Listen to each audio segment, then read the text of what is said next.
નમસ્કાર મિત્રો, વિડીયોમાં તમારું સ્વાગત છે। 2 દિવસ પહેલા ગુજરાતના વીર જવાન હરિસિંહજી પરમાર શહીદ થયા હતા, ત્યારે લોકો દ્વારા તેમના આત્માને શાંતિ મળે તે માટે શ્રદ્ધાંજલિ પાઠવવામાં આવી હતી। પરંતુ મિત્રો, અનોખી રીતે શ્રદ્ધાંજલિ પાઠવવાનો એક વિડીયો અત્યારે સોશિયલ મીડિયામાં વાયરલ થઈ રહ્યો છે, જેની અંદર રોહિત ઠાકોરના લાઈવ પ્રોગ્રામની અંદર સ્ટેજની બધી લાઇટો બંધ કરવામાં આવે છે, ત્યારબાદ તમામ મોબાઈલની ફ્લેશ લાઇટ ચાલુ કરવામાં આવે છે અને અનોખી રીતે વીર જવાન હરિસિંહજી પરમારને શ્રદ્ધાંજલિ પાઠવવામાં આવે છે।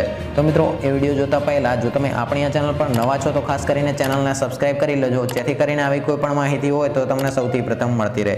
તો મિત્રો, એ જોઈએ લાઈવ પ્રોગ્રામનો વિડીયો।